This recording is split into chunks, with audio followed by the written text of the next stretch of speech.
Alright, so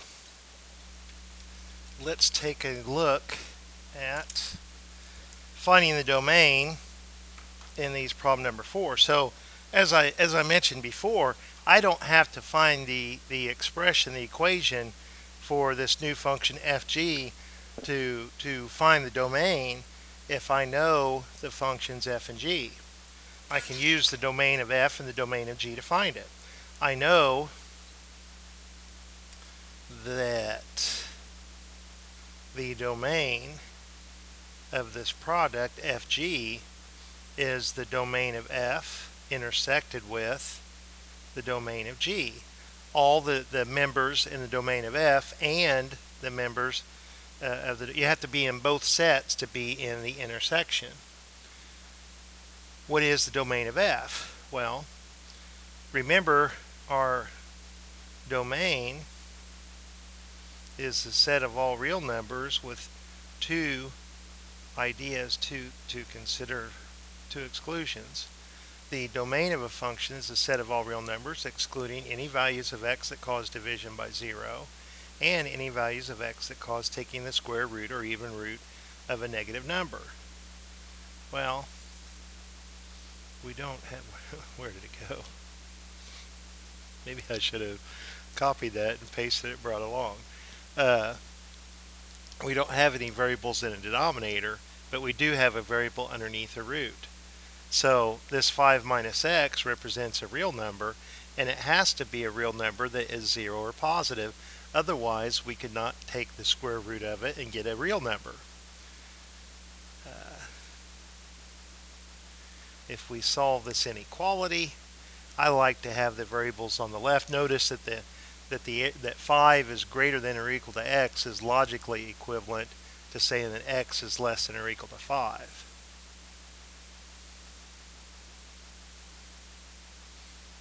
I can, when I shade my number line, I shade in the same direction of the arrow if I have my variable on the left.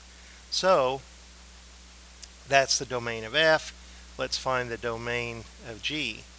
The domain of g, x plus 6, has to be 0 or positive in order for us to take the square root and get a real number, which means that x has to be bigger than or equal to negative 6. So at negative 6, we shade to the right. Now, if we want the domain of the product, we have to intersect these two sets. So it is often convenient for a beginning student to draw 3 number lines. So let's draw our number line for the domain of f.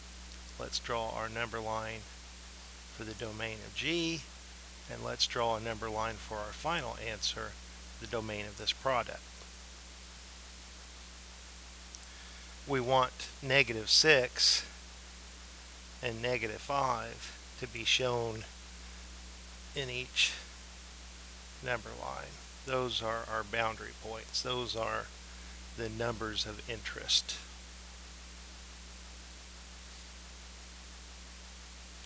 In the domain of f, it was all real numbers that were less than or equal to 5. That's kind of a poor job shading that in, but you get the idea. And in the domain of g, it was all numbers that were larger than negative 6, negative 6 or larger.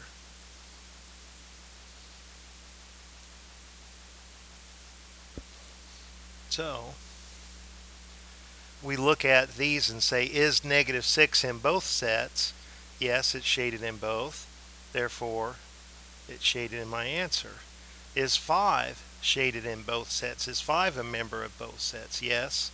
So it has to be in the domain of fg. The numbers to the left of negative 6 are in this set, but not in that one, so they won't be in my final answer. It has to be a member of this set and in this set to be in the intersection. The numbers that are between -6 and -5 are in both sets, therefore they're in the intersection. The numbers greater than 5 are not in both sets, they are not in the intersection. So we have found our domain, and now we want to describe it using interval notation. The domain of this function fg, and we didn't even have to find the expression for it, is all real numbers between -6 and +5, including -6 and +5. So there is our answer for part A. Alright, so let's take a look at our answer. Let's figure out what the answer is for part B. Let's bring along our domain for f and g.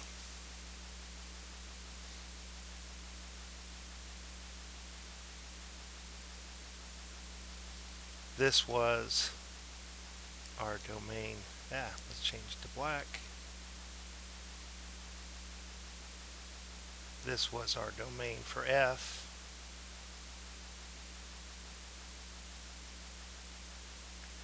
And this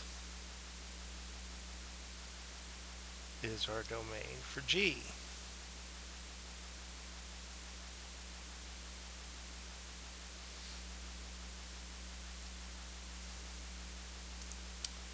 To find the domain for this new function f over g, we find the intersection of the two sets, just like we did for the product.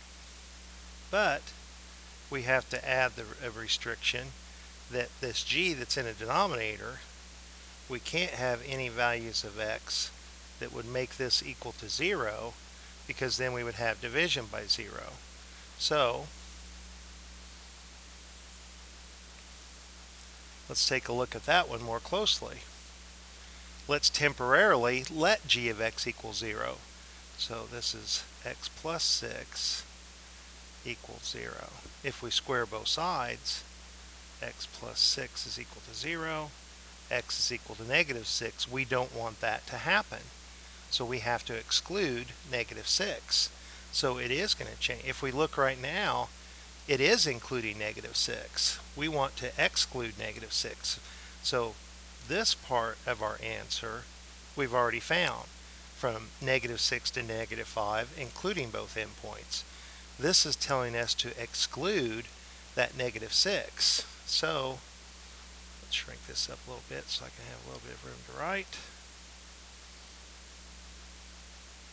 My answer for this problem is to exclude -6, but I'm going to keep 5. See, last time we included -6, but -6 causes this g, causes our denominator to be 0, and we don't want that to happen.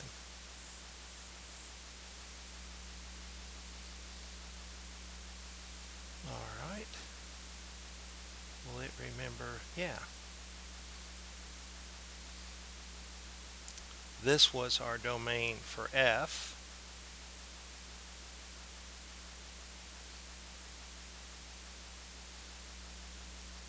This was our domain for g.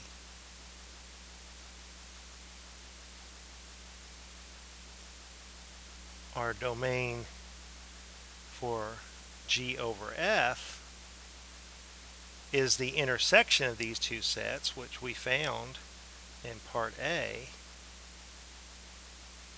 We know what that intersection is. We know that's between -6 and +5, including both endpoints. We now have to consider that we do not want, f, the denominator, to be 0. If it's equal to 0, it's going to cause us some problems. We won't get an output for our function, and for it to be a function, every input has to have exactly one output. Every element in the domain has to correspond to exactly one element in the range. So let's temporarily let this f of x equal 0. If we square both sides, we can see that we do not want x to be 5. Last time we excluded the other endpoint, -6. Well, this time -6 is not causing us a problem. It's the other endpoint, 5.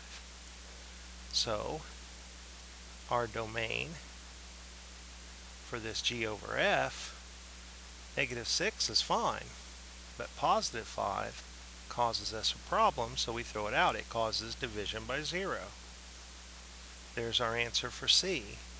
So our answer, we've got an answer for A, B, and C. And this time, they were different answers. All right, I hope that helps.